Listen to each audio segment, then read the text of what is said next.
Hello, hello, hello, hello. How are you guys doing? I see that there are a lot of you already in the room waiting. Welcome, welcome, welcome.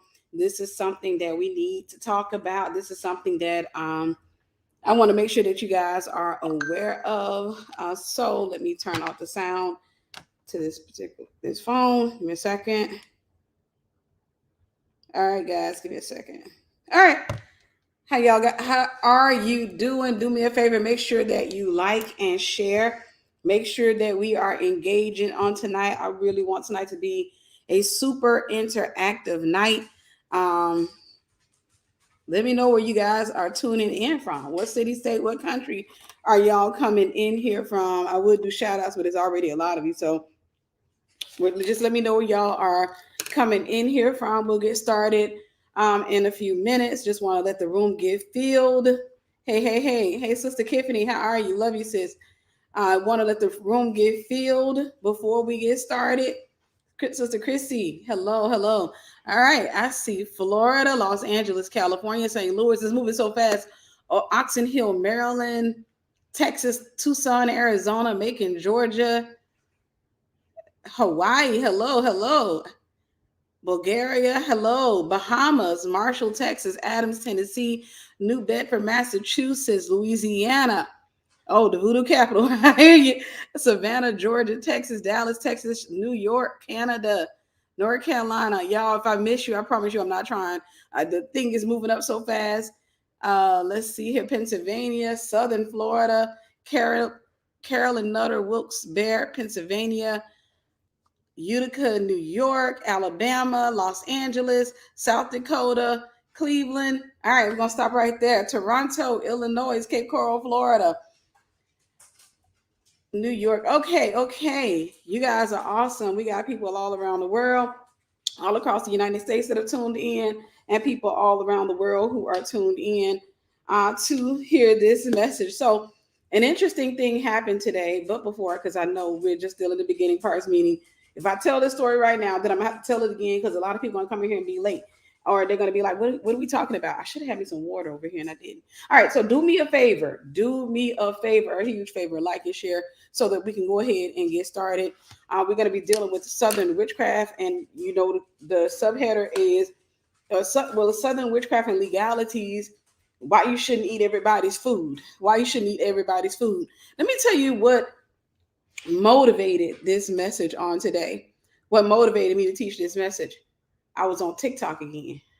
I think I need to delete TikTok. No, but you know what? TikTok, what it does motivate me a lot. You know, because a lot of times I have my chill moments, what have you. So I'll sit around the house. I'll take a break. And when I take a break, sometimes I'll just kind of scroll TikTok and what have you. And I'll see something on TikTok or what have you. And I'm like, huh. And a lot of times that stirs me up to want to teach. So I don't think it's a bad thing. But I saw something on TikTok. I saw this video where the lady was talking about, if Southern women, and she was talking about food. And I'll get into that in a minute. But let me tell you what happened. I'm kind of skip that and tell you what happened. What happened was I left it on that video.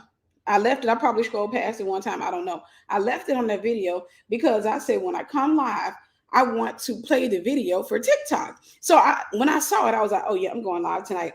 I want to talk about this. And I want to play this live for TikTok.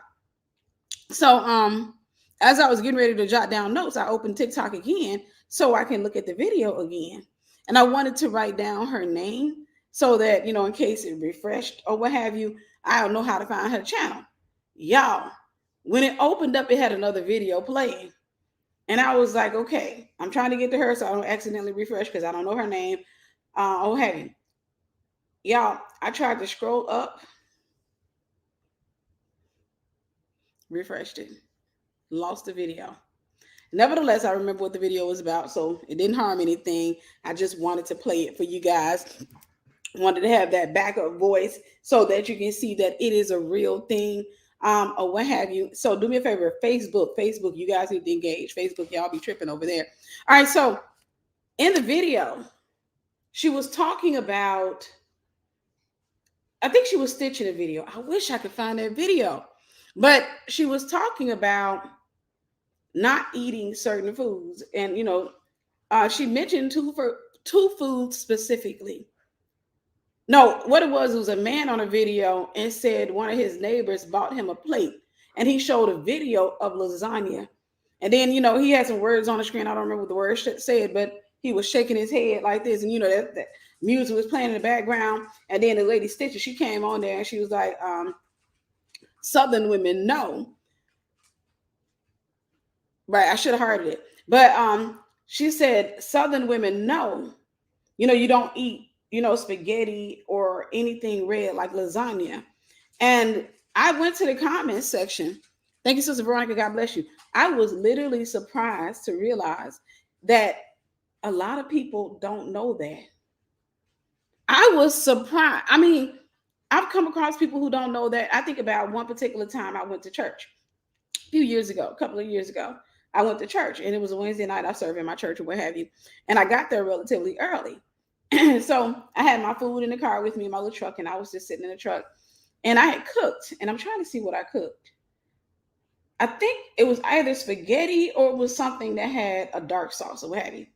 And one of the guys came up to my truck, and he said, he's like, what you eating? And I don't think it was spaghetti. I think it was, there's this chicken I cook in spaghetti sauce, or it's homemade spaghetti sauce. It's something I learned when I was married to an African guy, what have you. But I cooked that, and what have you, had it over rice or what have you. And it makes a gravy type. So I was sitting there eating, and he made a joke about wanting some. And I was like, boy, you don't eat that kind of stuff from a person you don't know. And he was like, what are you talking about? And I said, you don't eat anything red from a female when you don't know her. Thank you, Sister Tracy. God bless you. And he looked at me and he was like, and I tried to explain it to him, but you know what? I felt really weird trying to explain that, because how do you explain to people that you can't eat, or what people do to food? And I tried to explain to him, like, I'm from Mississippi. And so coming from Mississippi, I don't eat at everybody's house. Matter of fact, I have to know you to eat at your house. As a matter of fact, I don't even cook for people that I don't know, because it's like an unspoken rule. It's like an unspoken rule. I have to really know you to feel comfortable enough. Thank you, Sister Octavia. God bless you. To feel comfortable enough to not only cook for you, and if I do cook for you, 9 times out of 10, I'm probably going to wait till you get here to start cooking or what have you. But I was surprised to find out, looking at that video, looking at the comment section, people were like, spill the beans. What are you talking about? So let me go ahead and explain it to you. And I actually pulled up a website. I'm not going to share the website link, and I'm not going to read verbatim from the website, because I don't want to have to give credit to them. The reason is because it's a witch's website. I pulled that up to kind of see other stuff that people have done as it relates to food or what have you. And I came across this website, and it's a witch, it was a warlock, I think, that was giving instructions on how to cast love spells using bodily fluids. You heard it here first, or second, for the 184th time. One of the rules, and we're going to get into the thing about obsession. One of the rules in the South is, or in Mississippi, is you don't eat spaghetti that somebody cooked. You are 3 shades of sick and crazy if you work at a job and you steal people's food from the refrigerator. That's just nasty. You don't eat from people's house unless you know them, but you don't eat spaghetti, and you don't eat lasagna, because, and I want you to hear me on this. I need you to hear me on this, because I can guarantee you there's somebody on here right now, or somebody that's going to watch the replay, who's going to be like this, because they're brokenhearted, trying to figure out how to hold on to some guy. And they're going to want to take these instructions, and I'm going to give you a warning. Listen to this video in its entirety, which is why I'm not going to read that website. I'm very mindful of what I say on tonight, because I don't want you to go do something crazy that will potentially cost you your life. But I do want to make sure that you guys are aware of it, because again, I'm surprised that people don't know.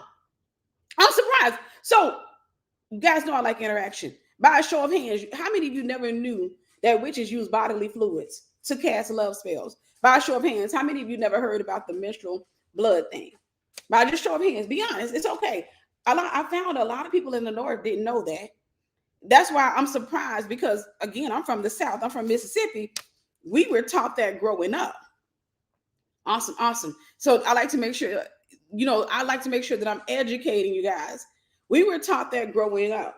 So if somebody, coworker or friend, somebody you're dating or anybody offers you food, you don't take it, especially if it's dark. Especially if it's dark. If it's spaghetti, you don't eat it. The only time you eat spaghetti from a person's house, and you have to know that person, have history with that person, know that person is not in love with you, not engaged in any type of witchcraft. You gotta feel safe around that person. I literally will not cook spaghetti for you unless I've known you for a while. And if you insist, because I've had people to say to me, Tiffany, we go to talking about spaghetti, and I'm like, oh, that's one of my specialties. I'm really good at cooking spaghetti because I cook the tomato sauce from scratch. I cook it from the tomato. And I've had people to say, oh, I want to taste your spaghetti, or what have you. I won't cook it for them unless they come here. They have to be in the kitchen with me, and I'm showing them how to cook it, because that's just Southern. That's how I'm wired as a Southerner, is because, even though I know I've never practiced no mess like that, and I think that's just downright nasty, at the same time, because I know people do that, I just feel the need to have that person standing right there in the kitchen, watching me cut that tomato, throw it in the blender, blend it up, or what have you. So let me tell you how this works. What people do in the South, they believe, this is in New Orleans, or this is in Louisiana, this is in Mississippi, this is in Texas, Arkansas, Alabama, Tennessee, Georgia, a lot of the southern states. They believe that if you want a person to fall in love with you, to become obsessed with you, to put menstrual fluid in that person's food. They put menstrual fluid in that person's food. Downright nasty. I've never personally known anybody that's done that, but I've heard that over the course of my life. And so Kentucky and North Carolina, right. But I've heard it over the course of my life. And so when I go to people's house, if they're cooking spaghetti, I love you, but I'm not eating your food. I'm not eating spaghetti. It's not that I don't trust you. So I pulled up this website from a witch, and I was trying to see other stuff that people got into, and I was surprised to find out that they use urine. And well, no, I'm not surprised about urine, because when I was growing up, I remember my granddad became an alcoholic. He got addicted to what they call moonshine, and what they believe, that as it relates to moonshine and stuff like that, they believe that if you wanted to, because moonshine was alcohol that was illegally made in somebody's basement or something like that. It was the equivalent of selling drugs back in that time. People were making moonshine from their house. They were making illegal alcohol or what have you, and it would be like 100 proof. And what they believe is that if they put urine, like if the seller put urine in their alcohol, that their sellers, their buyers would become addicted, wouldn't be able to go to any other seller. So they were literally urinating in alcohol.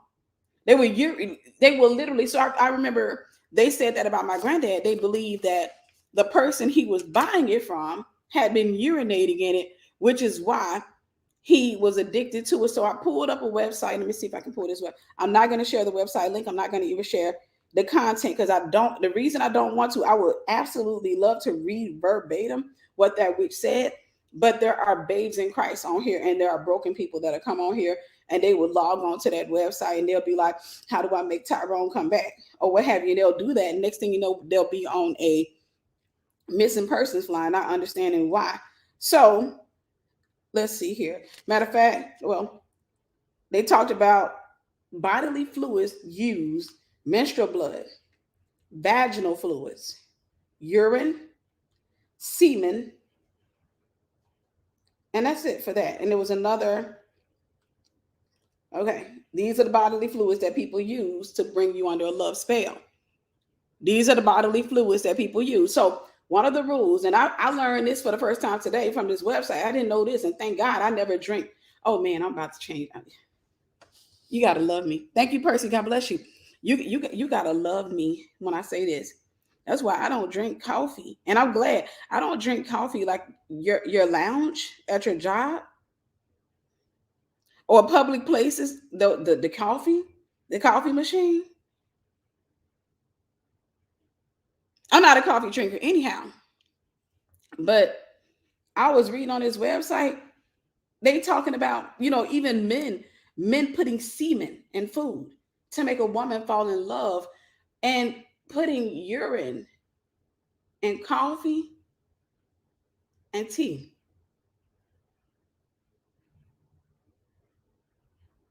Putting urine in coffee and tea to get you guys to be obsessed. Thank you, Sister Ashley. God bless you. To get you obsessed. And you may say, Tiffany, why would people? No, I'm not going to even jump that. I'm going to read something else.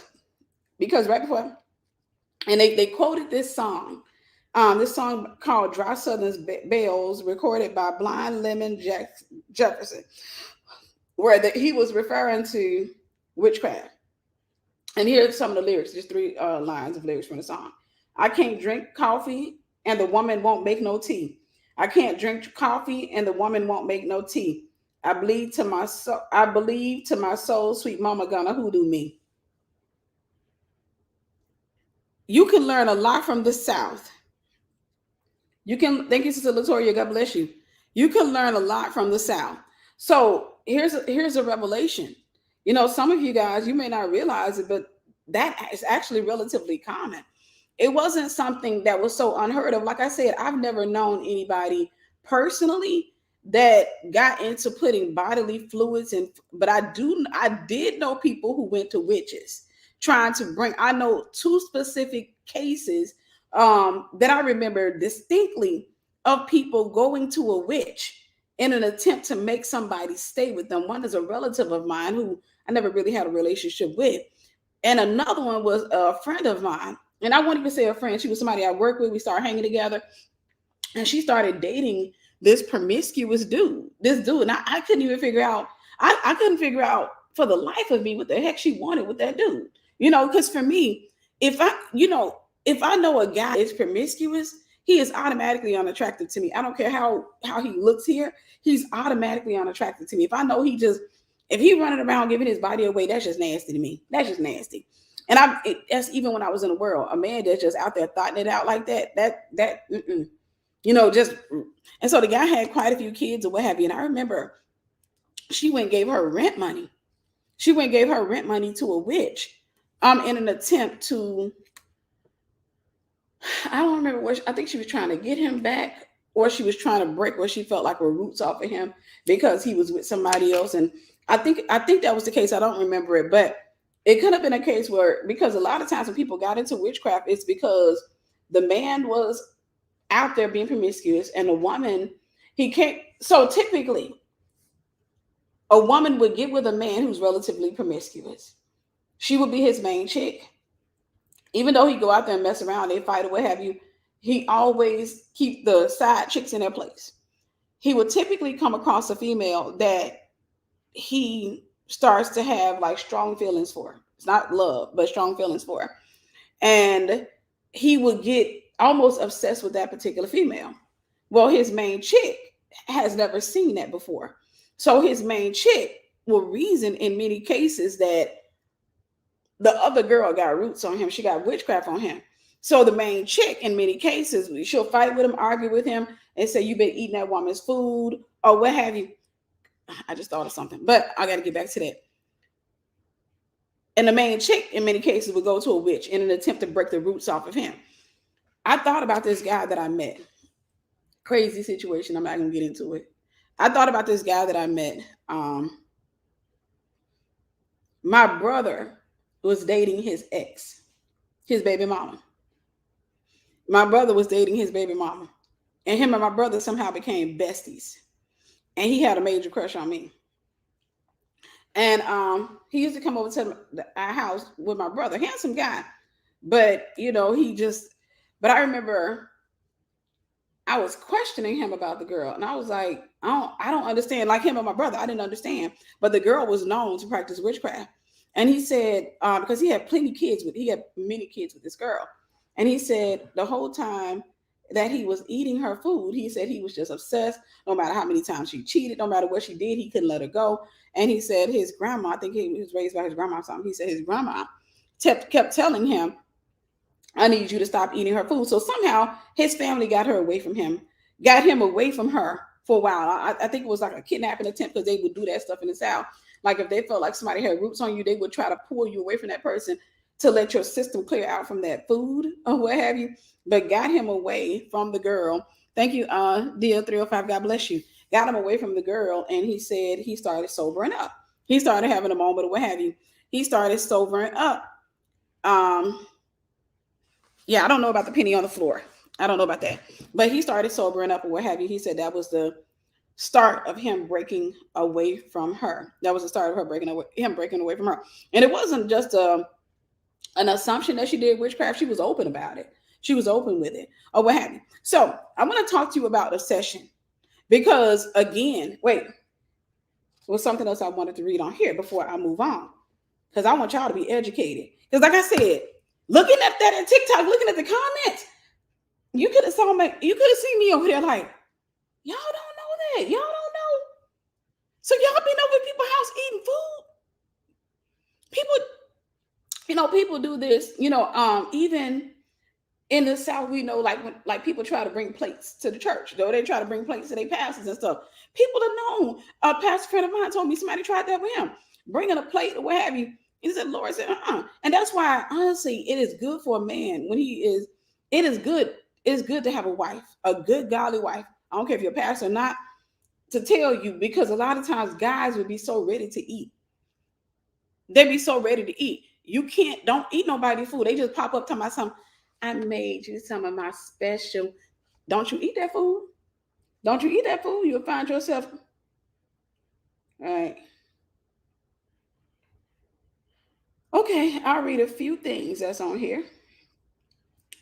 He says substitutes for bodily fluids.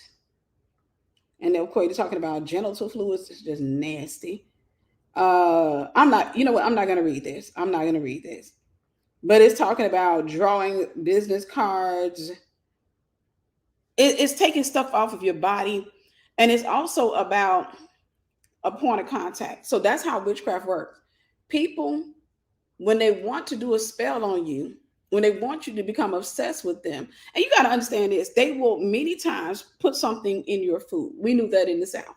So consequently, growing up, we were not allowed. If you ever wonder why our parents were really like, when you go to these people's house, don't you ask for nothing? It wasn't just about embarrassing them. It was also about not knowing whether or not they were nasty people. They were people that were into witchcraft and stuff like that. You were not allowed as a child to go to somebody's house and ask for food or even take their food. If they offered it, I don't care if your stomach was singing the blues, you had to say, no, thank you, I'm not hungry. Yeah, it's called hoodoo.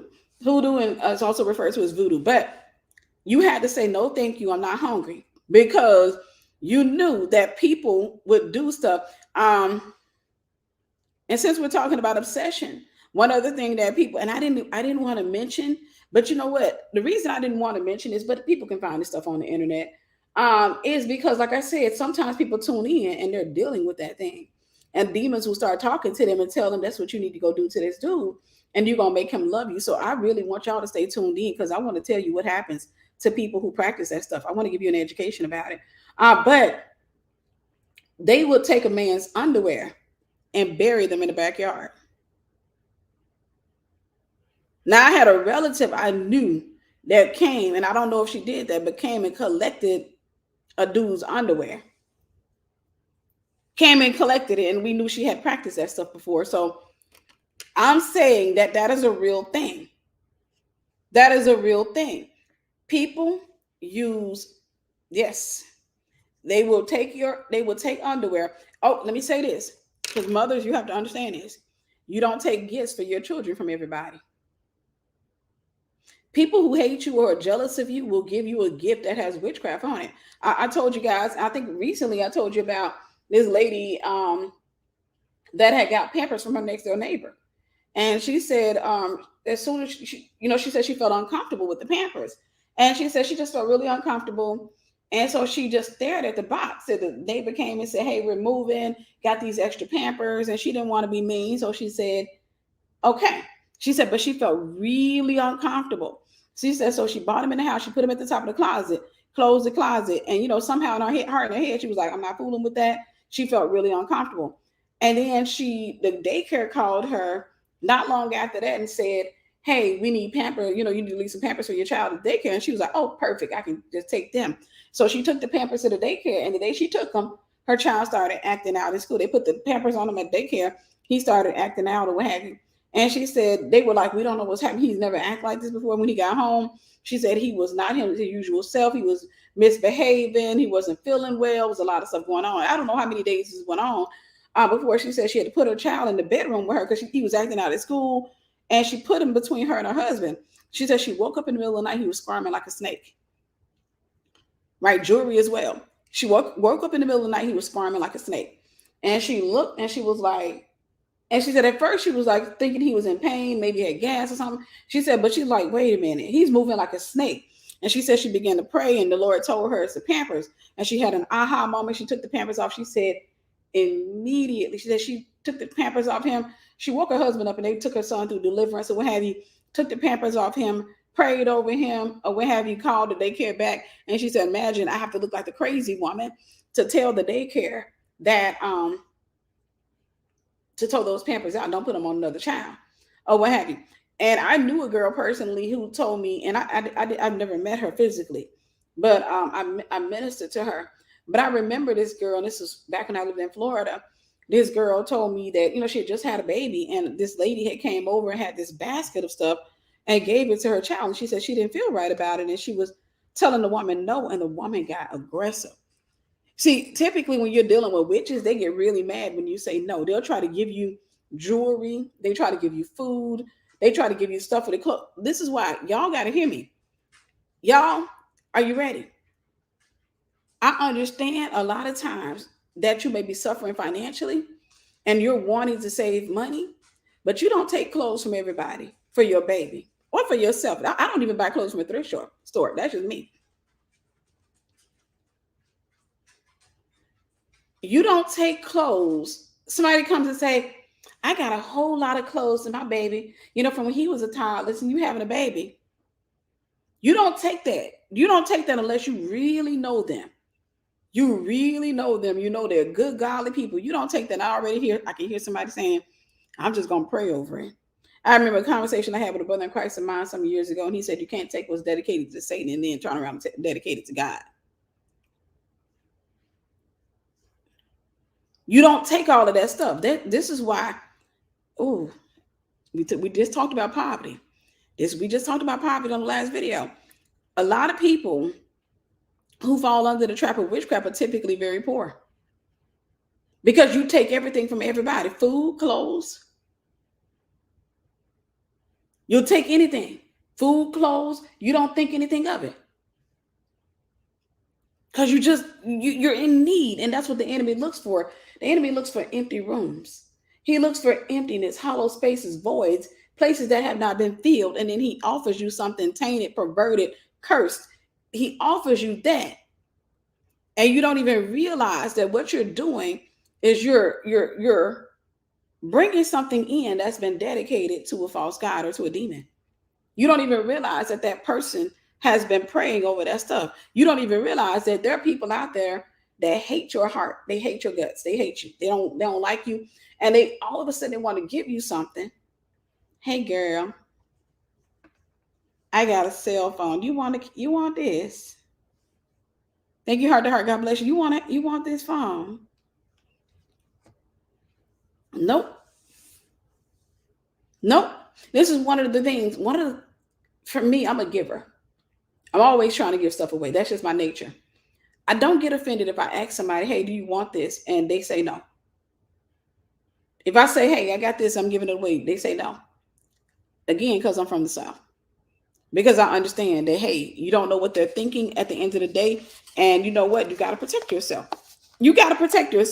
So let's talk about obsession, because I have to deal with the people that will come on here and say, oh, well,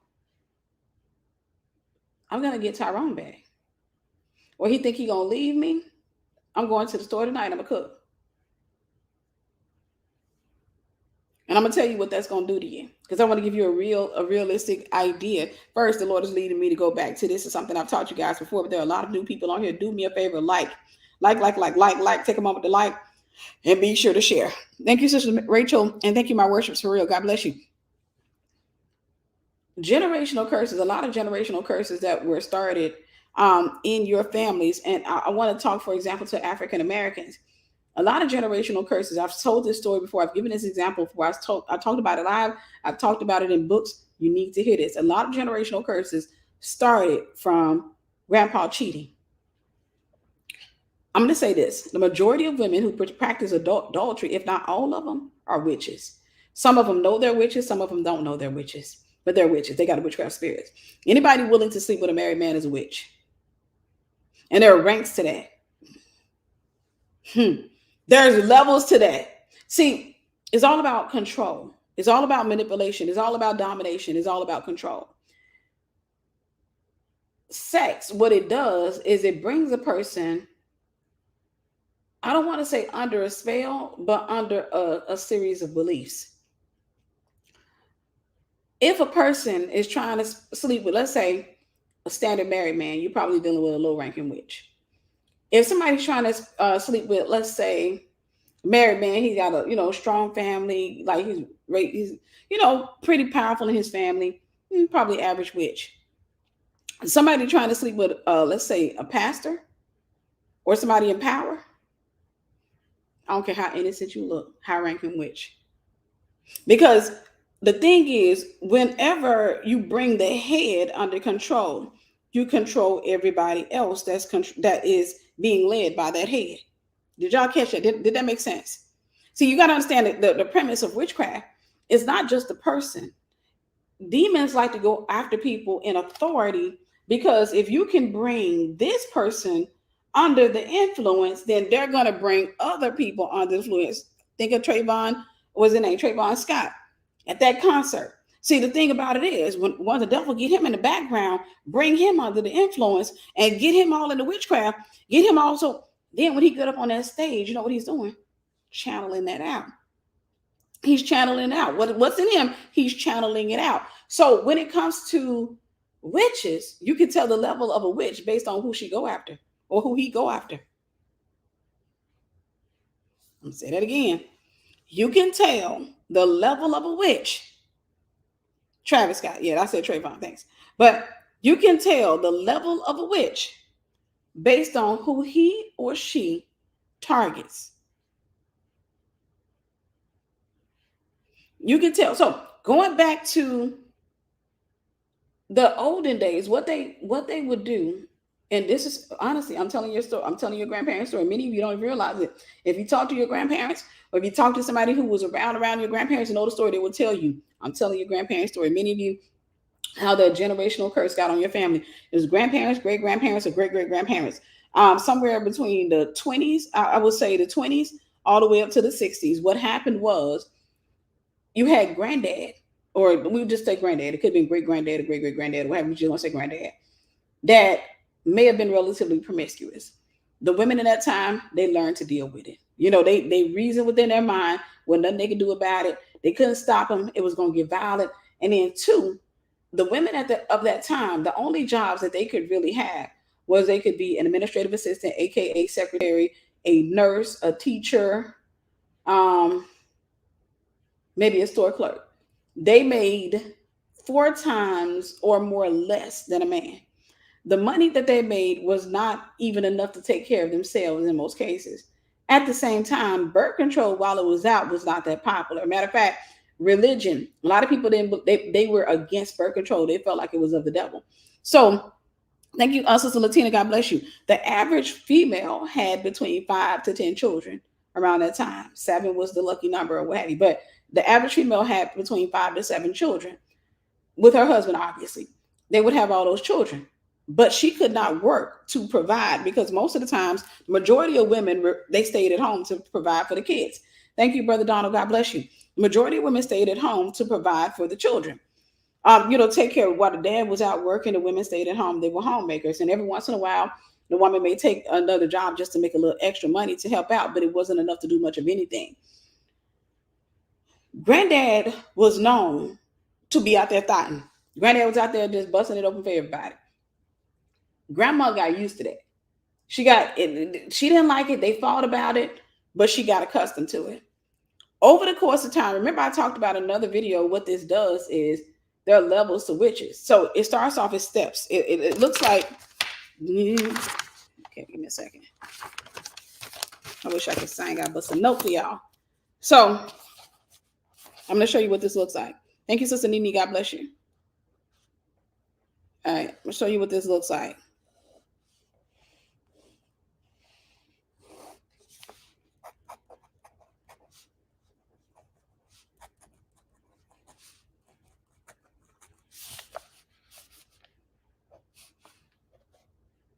Yeah.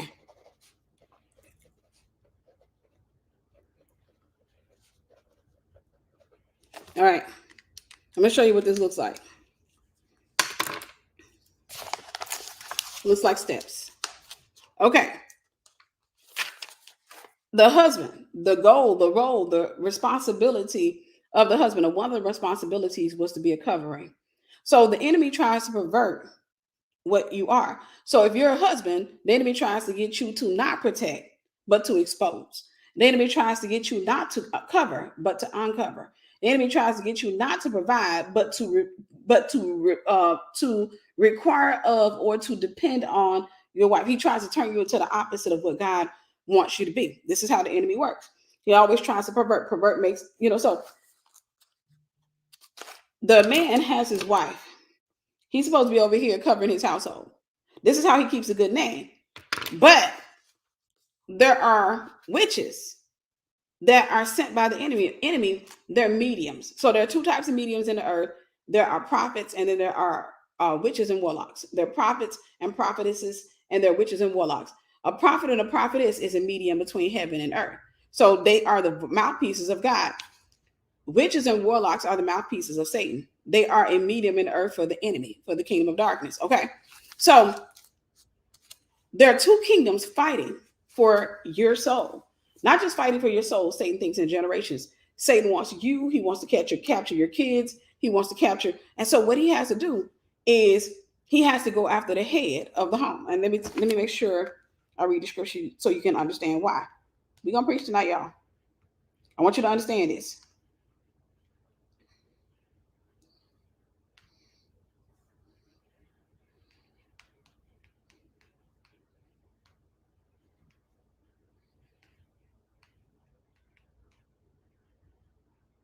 Yeah, here we go. Matthew 12:29. Matthew 12:29. And it don't want to open. Okay, there we go.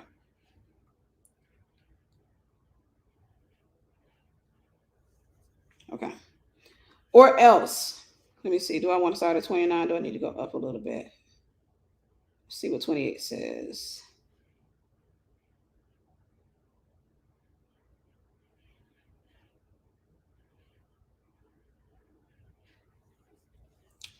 $12.29. Or else, how can one enter into a strong man's house and spoil his goods, except he first bind a strong man, and then he will spoil his house? I'll read that again. Now, that's a principle that's used in deliverance, but it's also a principle that the enemy uses, what have you. So, in order to spoil a home, Satan must bind a strong man. The strong man of a home is the husband. That's the head of the house. So, Satan must first bind a strong man. He must first bind the husband. So, I'm going to read that again for you. Or else, how can one enter into a strong man's house and spoil his goods, except he first bind the strong man, and then he may spoil his house? That means he can take away. Spoil means to take away his plunder, his riches, the blessings, the favor that God has bestowed upon his household. The wife represents wisdom. She represents a conduit between heaven and earth. She is favor. She is the vessel to carry the children of that man. The enemy wants to get the man is the head of the home. He's the covering. What he wanted to do back then, he still does now, is he wants to get the man from uncovering his wife. So what he does is, God said, don't look to the left or the right. What he does is he uses witches. Most of them don't realize they're witches. These are seductive women. These are beautiful women. These are innocent looking women. These are soft spoken women. What he does now, the first one, and typically what the enemy does is he likes to bring warfare in the house because husband and wife, you need regular bouts of deliverance. If y'all not casting demons out of each other, if you're not praying all the time, the enemy finds an opportunity in your house, you and your wife go to fight and all that, y'all not getting along or what have you, and things seem to be chaotic, and rather than you saying, let me pray, the enemy likes to boggle you down with pride. So the man, gets to the point where, maybe he's frustrated, or sometimes it's not even a fight. He's just promiscuous on his own. But there is a low ranking witch. Typically, the female that follows in this category doesn't realize she's a witch. She doesn't realize she's a witch. So that particular female, just stop. No, she's just a standard girl. So what the enemy wants to do with this guy is he wants to tame his appetite to want the forbidden thing, the forbidden fruit. See, it's very similar. Give me a dude in the gym who is a nutritionist, and all he eats is healthy foods, fruits, vegetables, and stuff like that.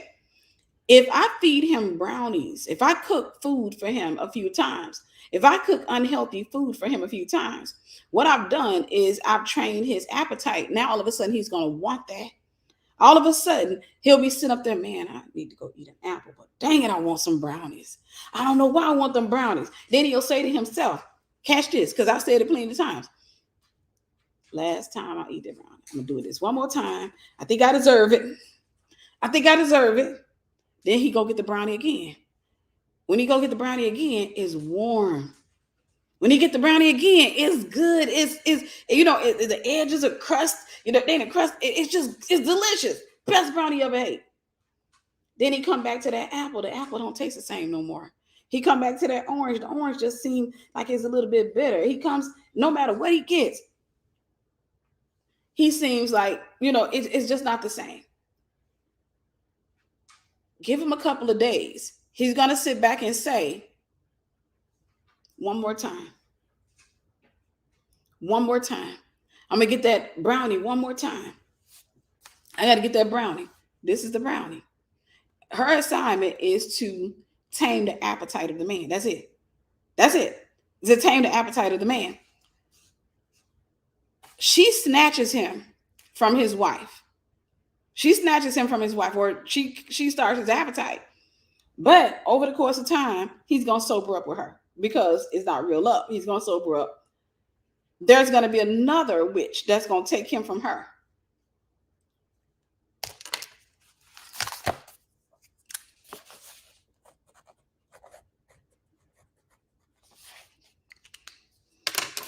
There's a way that seems right to a man, but the end thereof is death. The end thereof is death. So he gonna meet somebody else. And she not gonna know she a witch either. She's gonna be like, no. Then she's gonna start entertaining. She'll entertain married men. But you know what? She's not gonna entertain you flat out. She's gonna be the deceptor. She's gonna be the one who deceived herself. So her deception is gonna come in the form of her saying, we're not dating. I'm just helping him with his marriage. We're not dating. He told me he having problems with his marriage, and I'd be encouraging him to stick with his wife. That's it. Sis, why don't you refer him to a man? I mean, he said he feels comfortable with me. No, baby, y'all creating a soul tie. You're deceiving yourself and deceiving him. And what's going to happen is y'all going to have that moment where y'all going to kiss, or something going to happen, and you're going to pull this number right here. I can't believe that happened. I don't know why I'm falling for him. She's being tamed as a witch. See, the enemy, even though these ladies are they're on levels of witchcraft, or men, they're on levels of witchcraft, the goal is they got to ascend. The enemy wants them to ascend because her down here, she doesn't realize it. The enemy wants to break her to the point where she says, I don't even care, married or not, it don't matter. Married or not, it don't matter. Should have been taking care of your man. I know women who talk like that. If she'd been taking care of her man, he wouldn't be with me. Remember hearing a girl I used to work with. I remember hearing her in the break room talking about some man's wife. She was like, if you had been taking care of your man. No, you know what she is? She's an uncoverer. That's a witch. designed to seduce the covering of the home.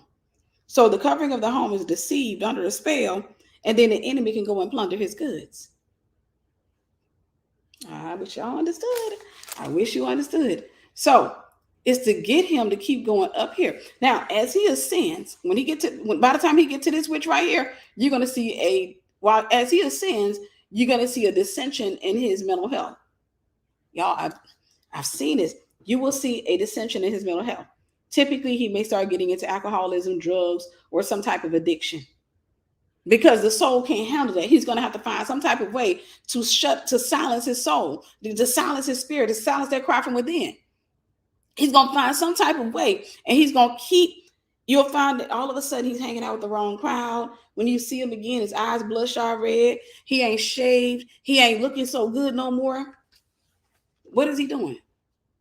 He's ascending toward this particular witch. He's ascending toward this right here. All right, let's talk about what happened to grandparents. So grandma, again, we talking about back in the 20s and what have you back then. But our great granddad, so let's say granddad was out there. He was sleeping around. Grandmother kind of got used to, or she got accustomed to that happening. So you know what? She would fight with him. She fuss at him. But she still played her role as a wife. She still cooked. She still cleaned. She still had babies with him. She still did whatever. But he kept ascending. One day he came in contact with probably her, somewhere up in here. He was ascending and she didn't know it. He came in contact with a high-ranking witch or a higher-ranking witch. And that woman brought him under a strong spell. And when I say a strong spell, she may not have been playing with witchcraft. She may have been playing with her words, playing with seduction.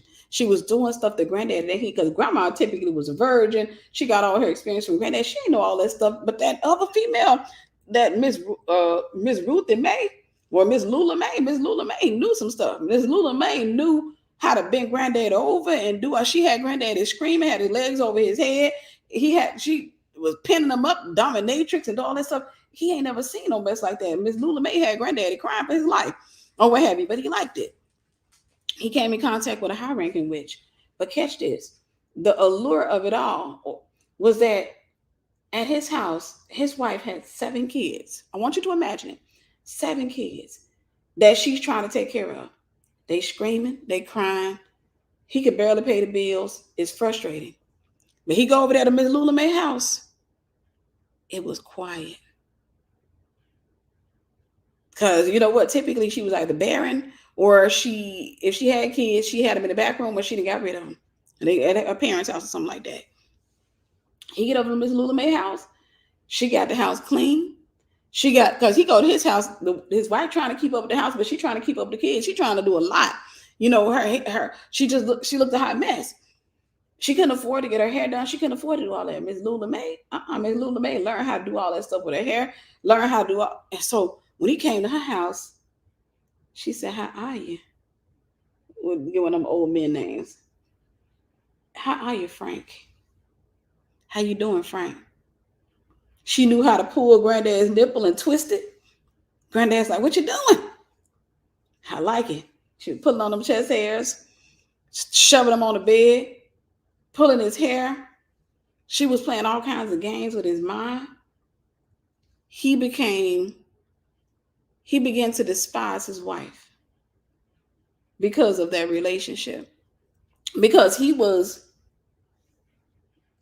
started dealing with addiction or obsession. He started obsessing over that other female. He didn't love her. He was dealing with obsession. He started obsessing, so he wanted to get around her more. But his wife was getting in the way with all the arguments, all the fuss, and where the money going? Because he had to pay for that. He had to go over there and give her some money and all that. His wife was putting pressure on him. Kids not eating. Kids start acting up at school because he's not covering the home. So demons have gotten into the house. Demons are attacking the kids. The 13-year-old boys been up in the closet trying on high heels and masturbating. And it's a lot of stuff just happening in that house. And grandma trying to get him back. And grandma had a conversation. She talked to one of her church sisters, one of her friends that went to her church. She said, Frank then messed up plenty of times. Now she tried to leave. She tried to leave Grandpa, but family wouldn't let her. They blamed her. This is what they did back in the day. She didn't have no money, so she talked to that person. She said, "Frank then messed up plenty of times, and he's always known. He always kept these women in place. But this one here, I don't know what it is about this woman here. This lady lived right around the corner. He didn't got so bad. He don't even come home half of the time. When he comes home, he didn't got to the point where he's violent. He's been drinking that moonshine. I don't know what's happening with this man." And they said to him, after a few conversations, they said, "That woman got roots on your husband." That's Southern language. She got roots on your husband, meaning she put menstrual fluid in his food, or she put some type of fluid in his food, or she buried his drawers in the backyard, but she put a spell on your husband. What then happened was that person said to Grandma, "We're going to pray." Grandma said, "I've been praying. Don't seem like it's working." So they said, "Okay. I know this woman named Madam such and such. Live over there on 13th Street. She a good witch. No such thing. I'm going to take you to meet her. She charged $20. I know that's steep, but she charged $20. She can break that root off your husband. At least go there to find out if he under a root. Just at least." So Grandma said, okay. So a lot of times they went and got those jobs. It was because they needed money to pay the witch. They couldn't get it out of Granddad, or they would steal it, or sometimes they would stole money away anyhow. What they would do, Granddaddy come home, pissy, drunk, laid out, and what have you. A lot of them older women, what they would do is they would take money from their husband's pockets because they knew he was messing over with the money, whatever. They would take it and hide it. They would take it and hide it under the mattress, hide it in Bibles and books, and hide it in, jars and stuff like that. They would hide that money from their husbands. And what they would just leave him to think that he got robbed at the club, he got robbed at Miss Lula Mae's house or whatever. He didn't know where that money went. They said she got roots on your husband. So she got the money up. She went to the witch, and the witch said, "Yes, this lady has roots on your husband. For $20, I can break the spell. For $20, I can break the spell." And she said, "Okay, give me about a week." And that witch said, "Hurry up, because he ain't going to last much longer. Because what she's doing to him, she playing with some stuff. I don't even think she understands the level of what she's playing with." So Grandma went got that $20, and that's how y'all ended up on that generational curse. She went paid that $20, and that witch gave her something, said, "Hey, put this in his food. Go do this to him. Go do that to him." And you know what? It appeared to work. Let me tell you how it worked. Because you're consulting with demons to stop other demons. The only thing that you're doing is having your demons to buy out those other demons. It's not breaking a spell. It's only entering stronger witchcraft. That's all. So that those demons will communicate. "All right, back down. We got it from now. We back down. You can come into our network, but we got it from here." So what they would do is, when Grandma would do all that stuff that they told, it seemed like it didn't work for a minute because Granddad would be losing his mind. Then one day, Granddad would go over to Miss Lula Mae's house, and he see a car parked in the driveway, little Volkswagen. And they'd say, "Who car is this?" He go knock on the door. Miss Lula Mae won't answer the door. He go around the back. He hear that old bed squeaking, and he hear groaning coming out of there. Next thing you know, he realized Miss Lula Mae is a freak. Recognize that car. Maybe it's his bestie. He told his bestie about Miss Lula Mae. Miss Lula Mae up in there twisting this man's nipples. Bed up in there, squeaky. Granddaddy would come through the window, bust the window, do something. He would beat the brakes off Miss Lula Mae. She called the cops, and he get in jail, and then he called his wife from jail. Now remember, she been hiding money. She been taking money out of his pocket and all that other stuff. He called his wife. "I need you to come bail me out." She said, "What happened?" "I'll tell you when I get home. We'll explain when I get home. Need you to come bail me out." So she came up there. She went, scraped all that money up. She bailed Granddad out of jail. And Granddad had that restraining order. He couldn't go back and mess with Miss Lula Mae if he wanted to. And then he was silent. He just sat around the house. He went to work and he came home. And it looked like it worked. It looked like it worked. So she felt like, okay, seems like it worked. But what she didn't realize is she bought your family under a generational curse. She bought him and the rest of the children, because anytime you make an exchange with witchcraft, you are making an exchange that's generational. This is why, I'm going to say it out loud, a lot of witches lose their children or their grandchildren to sudden death.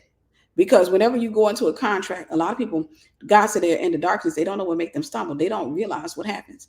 Or they have some type of condition with their kids, because the terms of the contract, most of the times they are unaware of the terms and you're not going to fulfill them. So they're going to be in violation, which gives the devil the right to do what he wants to do to that family. So I'm trying to show you how, right, poverty, I'm trying to show you how obsession, and I'm trying to show you how, even, I want you to hear me when I say this. If you see death in the bloodline, especially death of males, chances are there's witchcraft in that bloodline. It's a contract. May not have been the parent. It could have been a grandparent. It could have been a great-grandparent. But chances are it's a bloodline curse. Men going to prison, poverty, a lot of crime, sexual immorality, witchcraft. All right. So we're not here to talk about that. We're here to talk about, we're going to deal with obsession. I'm going to move real fast through this because I didn't plan to be on here this long on tonight. But I wanted you to see how these spells worked. I wanted you to see how demons worked on your bloodline. And what you have to do, I'm going to go ahead and say this, is you have to go through deliverance. You have to renounce that. You have to renounce those curses. You got to renounce that witchcraft. And listen, hear me when I tell you. Somebody post Apostle Ivory Hawkins information because you can go through deliverance with him. But I want you to hear me when I say this. If you have a son and you know there's been any type of witchcraft in your family, or your son's been acting out, I highly advise you, go through deliverance.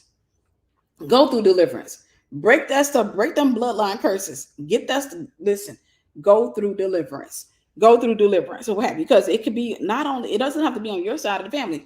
It could be on the father's side of the family. If you're not with the father, you don't know what's on his side of the family. Chances are y'all went together that long where you never really ask. And these are questions that you need to ask. When you're dating somebody, you need to find out what demons you're going to be wrestling with that person. Because even if they've gone through the deliverance, the Bible says that the spirits that are cast out are going to try to come back. So you need to be familiar with what's in that bloodline, so you'll know how to pray. You'll know whenever that thing, or if that thing has re-entered, you'll know how to get that thing out. All right, let's talk about obsession. I'm going to give you the definition of obsession. This is what these spells are designed to do, is to bring, this is false love, obsession. False love is false. It looks like love. It feels like love, but it's not real love. It's obsession. And so I want you to understand what obsession is, and we're going to get into this. So obsession, here's the definition. Obsession, an idea or thought that continually preoccupies or intrudes on a person's mind. And that's from Oxford Languages. I'm going to read that again. I need you to listen intently, because your mind, you've probably been dealing with attacks of the mind. An idea or thought that continually preoccupies or intrudes on a person's mind. Remember, God says, casting down imaginations and every high thing that exalts itself against the knowledge of God, and bringing into captivity every thought to the obedience of Christ. Make sure you subscribe. If you're not subscribed to this channel, you'll get a lot of content. I'm gonna help you live. We're gonna get free. An idea or thought that continually preoccupies or intrudes on a person's mind. Those obsessive thoughts, most of the times they are demonic. They can be coming from one of two places. I'm talking about, to those of you who are saved, they're coming in most cases from one or two places. Remember, we talked about the conscious mind. This is the opening, the door, the waiting room of the mind, the waiting room of the soul. It's going to come in through there. That means it's not in your heart. This is an attack. This is a spirit trying to get in. This is a spirit trying to get in, and it comes in through agreement. It gets you to come into agreement with it. So it can be a thought of Tyrone's your husband, and it will mimic the voice of God. Tyrone's your husband. Tyrone is your husband. Tyrone is it. That's him. And then it starts giving you the imaginations. Now, if you believe it in and you don't cast down that thought, if you don't pray about that, if you just go into, what would it be like married to him? He got the prettiest lips. Oh my goodness, I could just, I can see me having those for breakfast. Yes. You go into those type of thoughts. That thought is going to move from the conscious to the subconscious, which is the heart. This is what God told you to guard. God says, guard your heart, for out of it pours the issues of life. If a demon gets into your heart by posting a lie in your conscious, once it gets into your heart, it's going to inundate you. Now, you can have imaginations when it's in the intellectual or the conscious realm, but it's easy to cast those imaginations down, because then you can say, that's not true. Don't believe that. Well, if it's the will of God, and then you can force that out. But when it comes from the heart, when a demon comes in, it's because it's now in the belief system.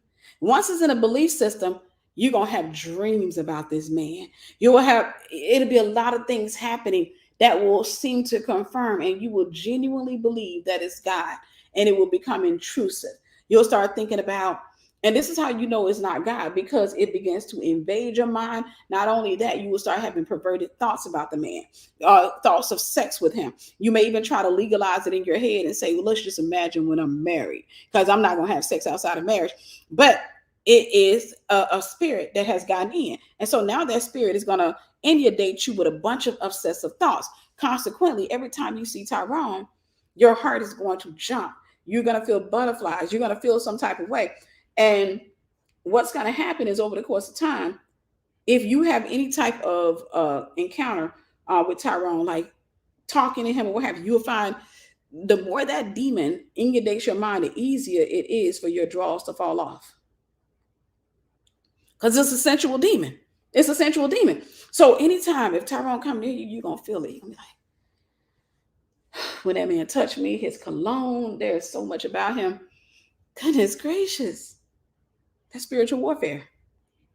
That's spiritual warfare. And that spirit, what it's doing is it's going to inundate you with thoughts of this man. It's going to inundate you with thoughts of what it'd be like to be married to him, to have sex with him, to have his babies, to hang out with him. It's going to inundate you with all of these thoughts. And so it'll mimic the voice of God. This is why God says Satan does disguise himself as an angel of light, and to test every spirit, because every spirit is not of God. Sometimes we entertain angels unawares. Now, that's talking about godly angels, but also demonic angels. Sometimes we're entertaining unclean spirits without being aware of it. That spirit will inundate your mind. And this happens to women a lot.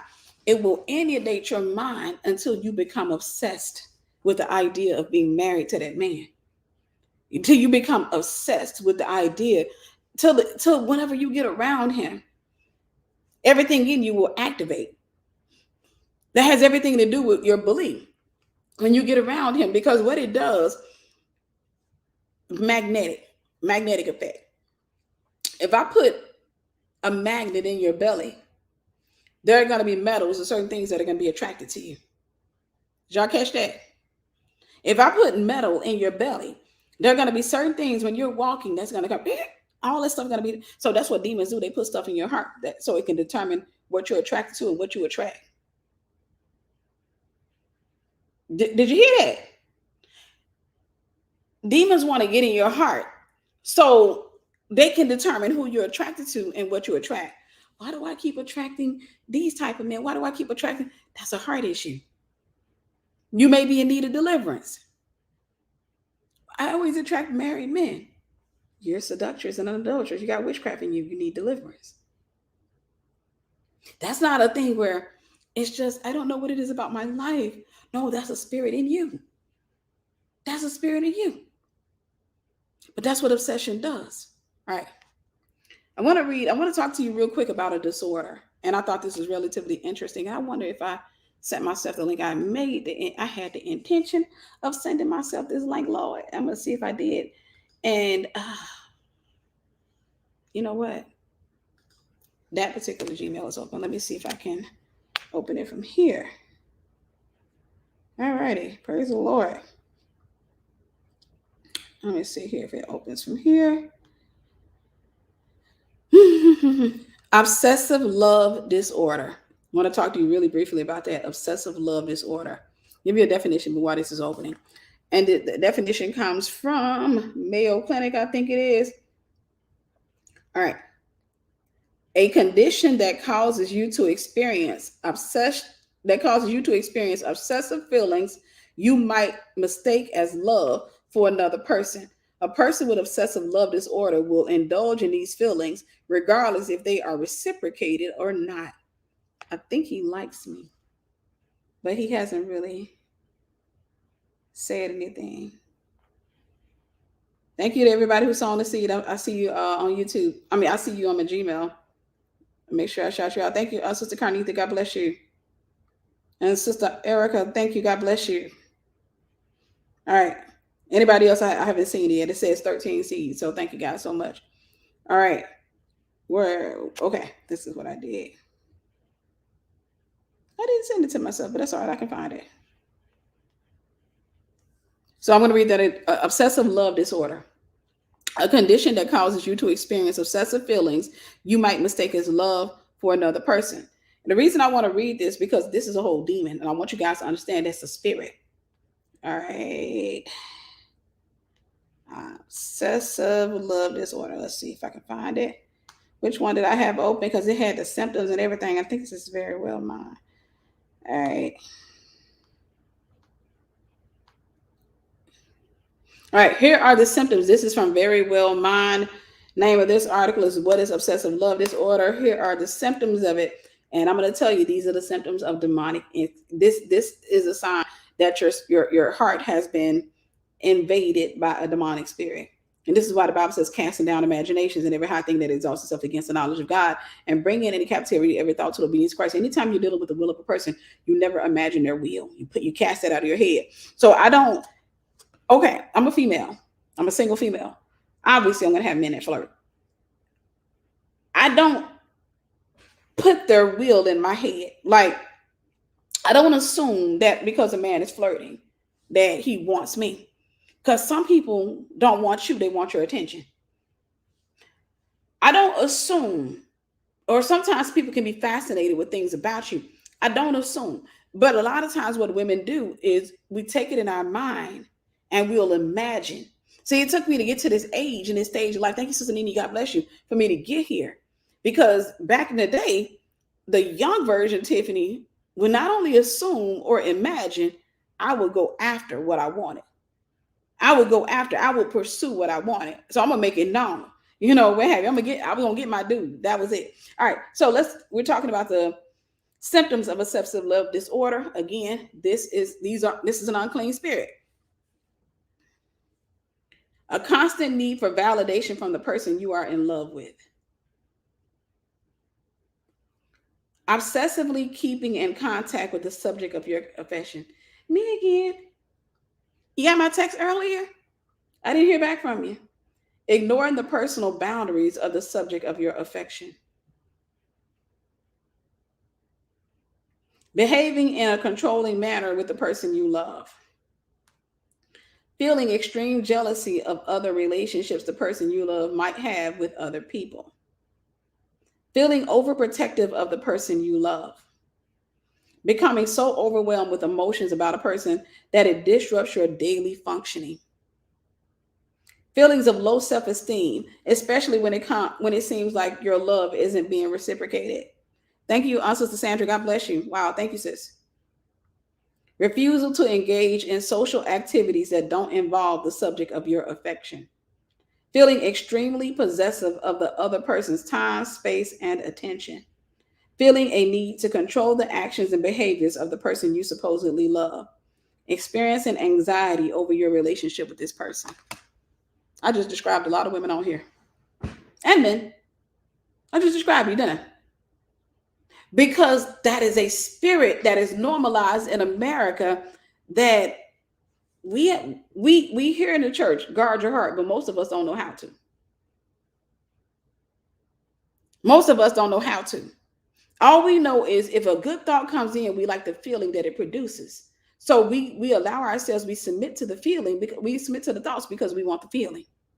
We want to think about, we like thinking about what it's going to be like to to be with a person, to hold hands with them, to hang out with them, to play bungie, to do, whatever you want to call it.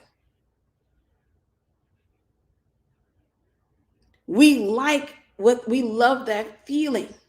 And ask me that at the end. Don't let me forget. I'm going to tell you guys how to guard your heart, but I don't want to move out of the message yet. But don't let me forget, y'all. Y'all make a commitment. Don't let me forget to tell you how to guard your heart. Okay. We like that feeling. So consequently, whenever women, especially whenever we have a guy that's flirting, a lot of times what we do, we just give into it. We just surrender to it. We smile. We take the thought home. We bag it up. When we lay down, we just imagine. Do me a favor, like and share, guys. Like and share. We just think about it. We think about stuff he said. We highlight those things. We highlight those moments. You know, if he sat back there and he looked at us real long, and we just take that home, and then we just remember that moment. We remember that moment when he did this right here. And we like, then we take that home with us. Tell me I'm lying. We take it home and we just obsess over that moment, and we live for that moment. So whenever we know we're going to be around him again, you know what we're going to do? Extra layer eyeliner. I need my lips to be perfect today.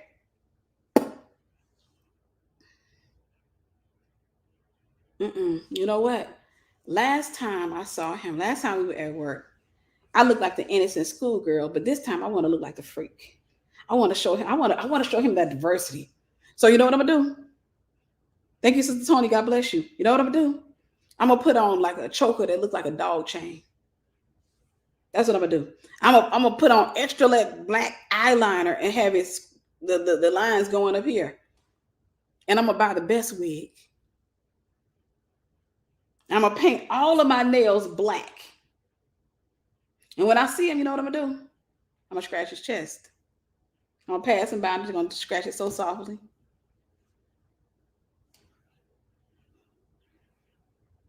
Like an ox to the slaughter. All right. Obsessive love disorder, again, is a condition. What was I supposed to be doing? I feel like I was supposed to be doing something, like I was waiting on something. Oh, yeah. Okay, we already did that. Obsessive love disorder, a condition that causes you to experience obsessive feelings you might mistake as love for another person. A person with obsessive love disorder will indulge in these feelings regardless of if they're reciprocated or not. It's all in your imaginations. No, there's nothing wrong with eyelashes. You just don't use them to seduce people. Sometimes we buy them because we like the way they make our eyes look, but don't buy them because you're thinking about Tyrone and you want to look him in his eyes because God told him not to let you catch him with your eyelids. All right. What happens when someone uses witchcraft to produce a love spell? Y'all want to talk about that? What happens when someone uses witchcraft to produce a love spell? Number one, and this is the danger. This is why I'm warning you. Because again, people put bodily fluids in food. They put fingernails in food. They put hair in food. They put pubic hair in food. People do a lot of stuff to your food in order to bring you under a spell. So let's talk about it, because I want you to be warned as to what will happen. Do me a favor, like and share. I would love to get these numbers up. Do me a favor, like and share. I want to show you what happens if you engage in this behavior. I want to show you what happens if you engage in this behavior. Number one, the other person can become obsessed. Obsession is not the same thing as love. Feels like love. Y'all better stop taking this generic front or this generic love. So the other person can become obsessed because demonic spirits will give them intrusive thoughts about the other person. They will give them intrusive thoughts about you. If you're conducting a love spell, you're talking to demons. You're making a deal with the devil. So what the devil is going to do is partner with the demons on the inside of that person, or they're going to try to find a way into that person. Typically, they're going to partner with the demons inside of that person. And that what they're going to do is a demon of obsession will get in that person. That's a spirit. It's a spirit called obsession. Obsession will start giving that person intrusive thoughts about you. So I want you to get a realistic view of what's happening to the person that's under the spell. They're going to have intrusive thoughts. So when they lay down, they can't stop thinking about you. They're going to think about you with your clothes off. They're going to think about you with your clothes on. They're going to think about you with teeth in your head and teeth out your head. They're going to think about you with the wig on and the wig off. They're going to think about you with purple hair, green hair. They're going to have intrusive thoughts about you. They're going to think about vacations with you. They're going to think about babies with you. And they're going to think about a lot of things with you. The other person can become obsessed because demonic spirits will give them intrusive thoughts about you. And let me say this, it does not work on believers who have a guarded heart. It does not work on people who have guarded hearts. If they submit themselves to God, resist the devil, the Bible says that the devil will flee from them. That's James 4:7. Number 2, demons will cause the person under the spell to fail or suffer through a series of misfortunes whenever they attempt to leave the relationship. So if you put a love spell on a person and that person tries to leave you and that person tries to cheat on you, demons will harass and cause a series of misfortunes to happen to that person. You may think that's a good thing, but the most dangerous person that you can have around you is somebody that wants to be gone but can't leave. See, I'm trying to save your life here. I'm trying to save your life here. It's better to go get your mental health check and get yourself together and go through some therapy than to sit there and practice witchcraft and say, well, what, Sister Tiffany, that's what I want. If he try to cheat on me, I want him to feel it. If he try to leave me, I want him to feel it. God said, if the unbeliever want to depart, let him depart. Demons will cause the person under the spell to fail or to suffer through a series of misfortunes whenever they attempt to leave you. That's dangerous. Because that person at some point is going to associate with trying to leave you with all of these series of misfortunes, and it's only going to make them more desperate. Number 3, they will begin to experience both hatred and obsessive thoughts towards you. They will start to experience both hatred, they'll despise you. Because when a person is trying to leave, most of the time they just don't like you, but they'll start hating you. But at the same time, obsessing over you. And it becomes confusing. Double-minded man is what? Unstable in all his ways. So the person becomes incredibly unstable. The devil knows what he's doing, even though you don't know what you're doing. The devil trying to get you knocked out of this earth real easy. He's trying to get you clocked out. He's trying to clock you out of here early. You know why? Because he wants to take you to hell. He wants to throw you in the fire, and he wants to get turned on watching you burn. He wants to play with himself to the sounds of your screams. That was number 3. They will begin to experience both hatred and obsessive thoughts toward the person. They'll be sitting in the house with you. Can't stand you, but can't stand the thought of you being with nobody else. Can't stand the thought of being without you, but at the same time not wanting to be with you. Y'all, that's warfare. Number 4, they will try reluctantly to free themselves from you. They will try to free themselves from you. That's sabotage, cheating, abuse. They become abusive. They're going to try their way. They're going to try some type of way because they want you. They hate you. They get to the point where they hate you, but they don't understand, why can't I leave? Why am I obsessed over this person? Why am I feeling this way? They're going to try to free themselves, but it's going to be really hard for them to free themselves. So what happens is, because they're forced, it's like if you are kidnapped by somebody, you're going to hate the kidnapper. Over the course of time, you're going to be like, and you got a kidnapper and he's SAing you, and all that. And you guys know what that stands for. But if you got a kidnapper that's doing all that stuff to you and you just having to sit there, you're going to despise that kidnapper. You will despise that kidnapper. But that's what's happening. You kidnap this person. See, you don't move against the will of another human being. Anytime you move against the will of another human being, you're practicing witchcraft. Anytime, any and every time. God said, let your yes be yes and your no be no. Anything else is from the evil one, the devil himself. You got to respect people's no, respect people's life. If somebody says, I don't want to be with you, God said, let them depart. If somebody says, I don't want this relationship anymore, you know what you got to do? You got to heal. You got to grieve and get your counseling, do what you got to do, but let that person go.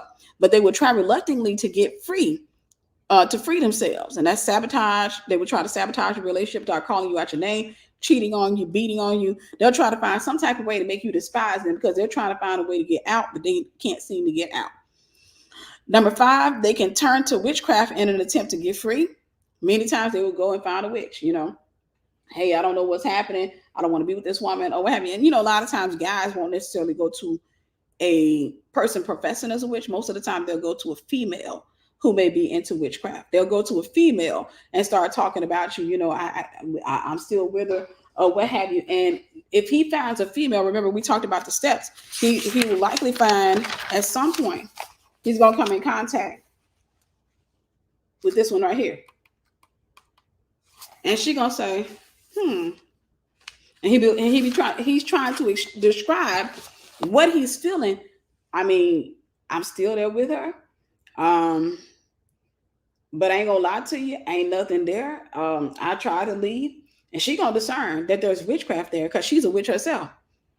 She's gonna discern that there's witchcraft there, and what's gonna happen is she's gonna help him to get away by bringing high level witchcraft into the equation.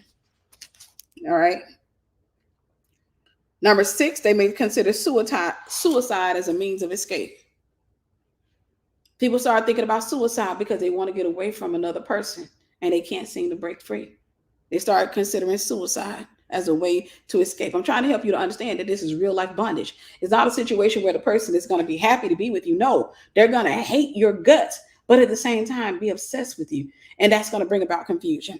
So they will consider suicide as a means to escape. Number 7, they may murder the object of their obsession because they don't want to be with them, but they feel they can't live without them. They can kill you dead. It tickles me when people say that. They can kill you dead in order to get away from you. They can kill you because they want out of the relationship and they don't know how to get out of the relationship because you won't let them out of the relationship. You won't let them out of the relationship because you got their drawers in the backyard. You're talking to witches. You're talking to demons. You're doing everything that you can to hold on to this person. And this person wants to leave. This person wants to leave. I wanted to give that warning because they're going to find a way. Even if they got to go find somebody to kill you, they're going to find a way to get away from you. They're going to find a way to get out of that relationship. Even if they got to kill themselves, even if they got to take you out, they're going to find a way to get out of that relationship. Now, you may say, are there any relationships like that last? Yeah, because I can tell you, I've known cases where women have played with witchcraft against their dudes, and the dude is still with them or what have you. But typically, there's a great deal of loss that they suffer through, and there's no real love there. It's typically going to be a relationship of affairs and stuff like that. It's not going to be a peaceful relationship. God said when He blesses you, He'll add no sorrow to it. This is why you want God to bless you with a spouse, and you don't want to try to bless yourself with a spouse. You don't want to get with somebody who the enemy has the deed to. All right. So let's talk about this because somebody asked me, how do you guard your heart? And then I'm going to let y'all go because my goal was to get in here and out of here tonight without having y'all on here for 2 and 3 hours. How do you guard your heart? Casting down imaginations and every high thing that exalts itself against the knowledge of God. We all have thoughts. The Bible said, not the Bible, but I think they said we have on average, let me make sure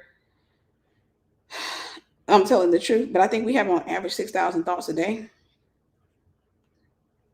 Give me a second. How many thoughts per day? Still in my, okay. It was found, I'll let you look at that yourself. All right. Let's see if I can clear that up.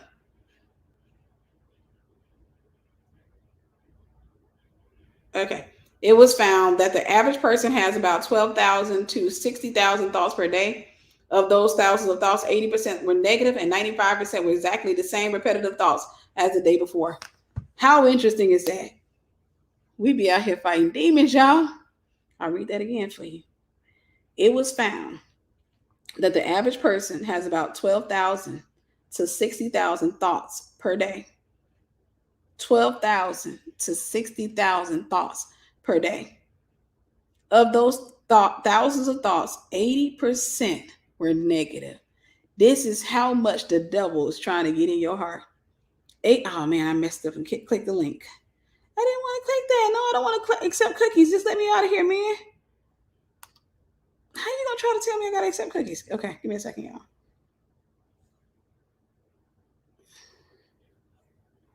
All right, I'm gonna have to go and accept these cookies so I can get out of this website. Okay, well, that's not working. Okay, I had to go back. Okay, I'll go ahead. All right. Okay, it was found that the average person has about 12,000 to 60,000 thoughts per day. Of those thousands of thoughts, 80% were of the devil. Thank you, Datorion. God bless you. where 80% were negative. 80%. And 95% were exactly the same repetitive thoughts as the day before, because they were not cast down, y'all. Casting down imagination and every high thing that exalts itself against the knowledge of God, and bringing into captivity every thought to the obedience of Christ. Casting down imaginations. I've been with obsessed dudes before, and it wasn't love, y'all. It looked like love. It felt like love, but it really wasn't love. Thankfully, I was sober enough. Thank you, Sister Tasha. God bless you. I was sober enough to recognize this ain't love. Because I shouldn't be defending my character when I ain't did nothing. I shouldn't have to try to. This ain't love. So, talking about how do you guard your heart? Casting down imaginations too. We always have negative thoughts, but understand that some positive thoughts are still spiritual warfare. So, if I have thoughts, if I see a guy and I have a thought, Tiffany, that's your husband, that may not be God. That may be a spirit. That may be an unclean spirit. What I'm supposed to do in that moment is not entertain that thought. Not entertain that thought. What I'm supposed to do is take that person, and first I'm going to cast it down. If I hear it again and it becomes intrusive, take that thought to the Most High God. That's a burden. The Bible says, cast your burdens upon the Lord. Take that thought to the Lord. Lord, I heard a voice say that such and such. Let's say if you say Troy, such and such. You say that's your husband. I lay this on the altar. Father, if this man is not someone you would approve for my life, in the name of Jesus, take away every interest, Father. And if it's a demonic voice, silence the voice. I bind every unclean spirit that is speaking to me and against me, every demon on assignment against me, every demon on assignment against my character, my name, my integrity, every demon assigned to my ring finger. I bind you in the name of Jesus. I command you to go to the abyss, never to return to the earth again. You have no right to me. You have no authority. If I have a dream, ladies got to hear this. I don't assume because I had a dream that the dream came from God, even if the dream made me all tingly on the inside.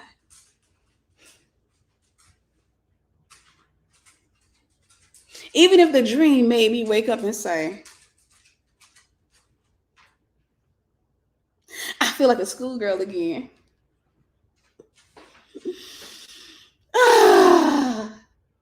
I just got confirmation.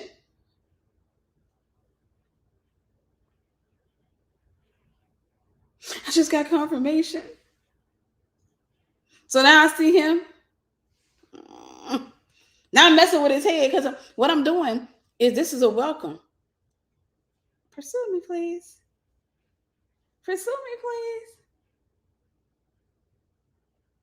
Because I'm not guiding my heart because they've already been cast down by dreams that I'm not testing.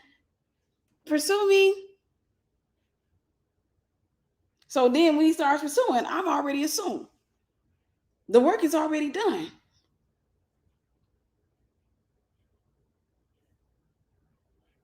So now he come to visit me and he leaves. He's all right, give me a hug.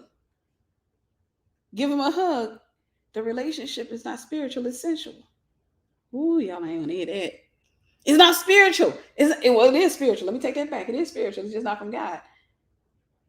But it's highly sensual. So when he hugged me, oh, goodness gracious. Lord, why does he feel all manly? Goodness gracious. Help thy servant.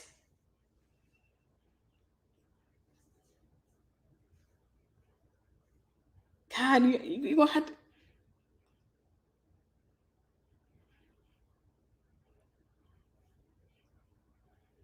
So now that little kissing clause flies away like a happy bat. No kissing. But Lord, I'm so sorry. I said no kissing, but God, the way that man hugged me. And that cologne, it hit my nose. And his lips were sparkling in the moonlight. They had a little shimmer. I saw it was a little sparkle. And it was just like this little fly. It was like this sparkling. He said, kiss me, please. And I'm sorry. I'm sorry. Our lips met, my eyes crossed, and now I think I'm pregnant with his baby. It wasn't supposed to happen, Lord. So no, guard your heart. Take everything. I am an extremely prayerful person. I take everything to God in prayer. I don't trust Tiffany. I take everything to God in prayer. Lord, I need your help. Protect this thou servant. Protect me, Lord, because keep me, Lord. Father, don't let me do anything that is outside of your will. Give me wisdom, knowledge, and understanding. Father, every demonic attack, every person sent to delay my destiny, to counsel or to postpone what you are doing in my life, Lord, send them away. Protect me. I need you. I am human. I know I need you. I can't do this without you because some of them cute.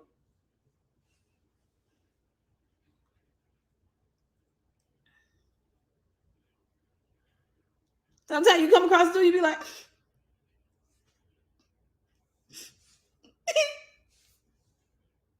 not saying I struggle like that, but I'm just saying I do pray. I pray. I am very prayerful about even people that try to enter my life as friends. God, don't let her be in any position in my life that you didn't call her to, and don't let me assume any role in her life you didn't call me to. Let us assume the right roles in the name of Jesus. I need you. Guide me, Lord. Keep me. But God does this right here to me. In the name of Jesus. Lord, I'm that type of daughter. I'm going to talk to the Lord. I'm going to talk to the Lord. In my prayer time every night, I'll be like, oh yeah, it was something else. God, I don't know what it is. I feel like you done cast me into the spotlight. Now these dudes are starting to notice me. And yeah, so now you got this. Okay, I'm putting his name out there because I need your guidance. So give everything to the Lord in prayer. Another thing is don't ignore the red flags. I got another one. I want to move straight to that one. Don't ignore the red flags. Number 4, do not feel sorry for people. Almost every woman who goes into a demonic relationship stays there because she says, I feel sorry for this dude. Can't tell you how many times I'm trying to coach people out of relationships. And I'm like, girl, that's not him. That's not him. I get it. I get it. I get it. You like him. I get it. You've been single for a long time. This first person that's pursued you for after a long time.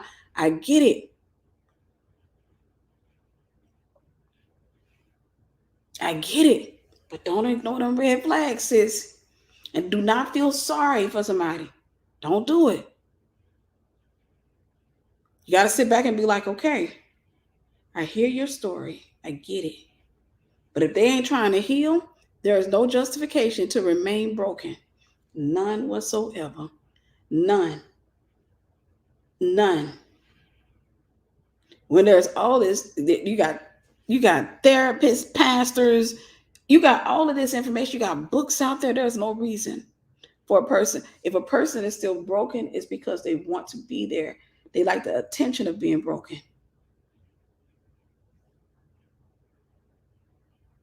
Don't you dare sit there and play pacifier with them, because you're going to do that for the rest of your life. And they're going to accuse you of breaking them as well. Every person that you entertain, not to say people can't have a past of brokenness, but they have to be intentional. Where is the therapist? Look at the timeline. I told you guys on the last another video. Look at the timeline. I hear you went through this, but I don't see no therapist on your timeline. Where your past at? I don't see none of that stuff on your timeline. All I see is you trying to do it on your own. Because that stuff gonna come out in marriage. It's gonna come out at some point. And you know what? I've been there before. I know what it's like to try to pay the price for something somebody else did to a person. That ain't a pretty sight. And you ain't nothing you can do. That person.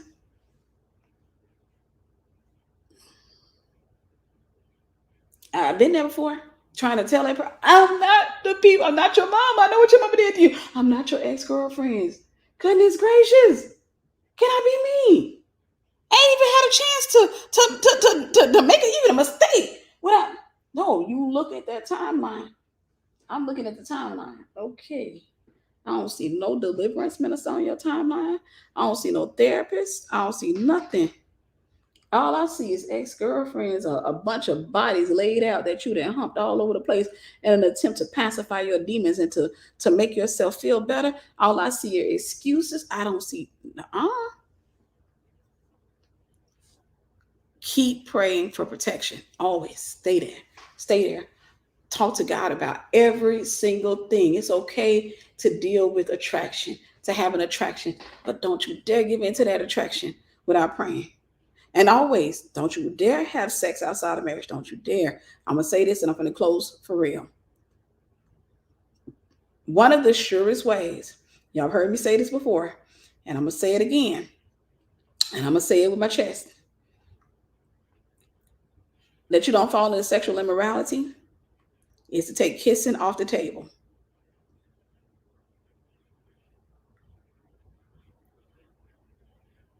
Sister Tasha, whose link is that? Is to take kissing off the table. That YouTube link, whose link is that? Take kissing off the table. Take it off the table. Okay. Sorry. Is it no, don't leave? Take kissing off the table. Take it off. It's okay to say to a man, I don't kiss outside of marriage. Especially if you're a prophet or a prophetic person. There's a link to this video. Oh, okay. Especially if you're a prophet or prophetic person and you deal with high levels of sensitivity, which means that you can easily deal with high levels of lust. Don't you dare.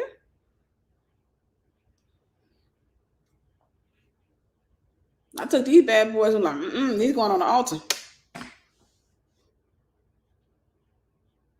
I took them, put them on the altar.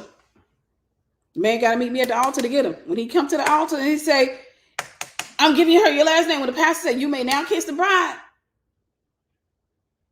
But other than that,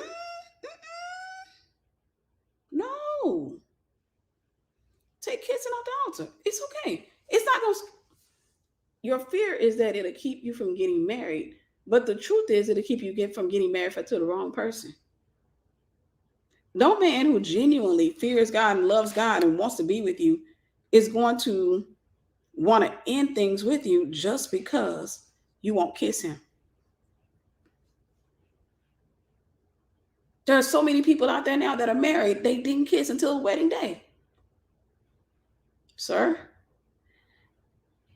I made a commitment to God to not kiss outside of marriage. And while you do look kissable, I ain't doing it. Because I know